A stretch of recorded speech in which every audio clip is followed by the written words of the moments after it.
புதுக்கோட்டை சிப்காட் அருகே உள்ள காமராஜர் நகர் பகுதியில் உள்ள எய்ட் இந்தியா யுரேகா கற்றல் மையம் 6 லட்சம் ரூபாய் மதிப்பீட்டில் புதிதாக கட்டப்பட்டு திறப்பு விழா நிகழ்ச்சி நடைபெற்றது. காமராஜ் நகர் மற்றும் ரங்கம்மாள் சத்திரம் ஆகிய பகுதிகளில் வாழும் பழங்குடியின நரிக்குறவர் இன மக்களின் குழந்தைகள் அருகாமையில் உள்ள மற்றும் தொலைவில் உள்ள அரசு பள்ளிகளில் படித்து வருகின்றனர்.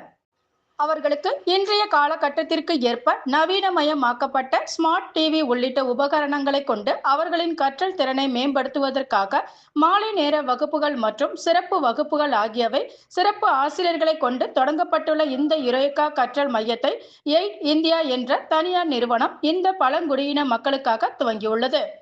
இதனை தமிழ்நாடு தொழிலாளர் நலன் மற்றும் திறன் மேம்பாட்டுத்துறை அமைச்சர் முகமது பர்வேஸ் கலந்து கொண்டு திறந்து வைத்தார். பின்னர் 3,65,000 ரூபாய்க்கான கல்வி உதவித்தொகை நலத்திட்ட உதவிகளையும் நரிக்குறவர் இன மாணவ மாணவிகளுக்கு அமைச்சர் வழங்கினார்.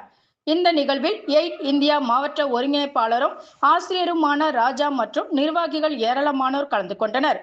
திறப்பு விழா நிகழ்வுக்கு வருகை தந்த அமைச்சருக்கு அப்பகுதியை சேர்ந்த மாணவிகள் சிலம்பம் சுத்தி உற்சாகமாக வரவேற்பு அளித்தனர்.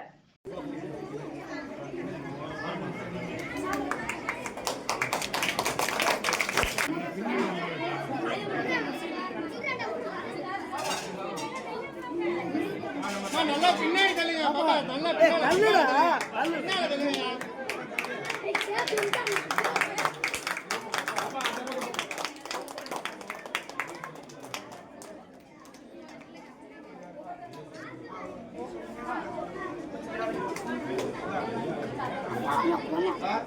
செல்ல கொஞ்சம் பின்ன எடுத்துருவாங்க. நீங்க பின்னாடி செல்லு பின்னாடி வாங்கிடுங்க.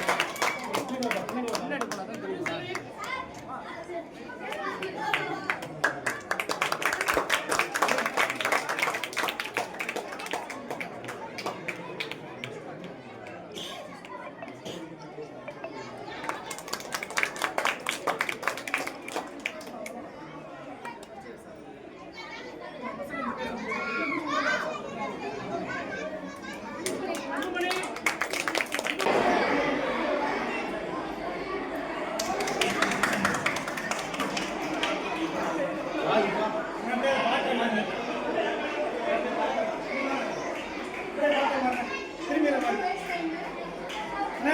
குழந்தைங்க கொஞ்சம் வாசல்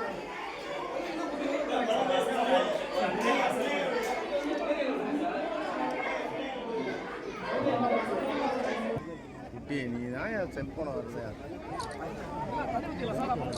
நாங்கள் தண்ணி மண்ணை போட்டது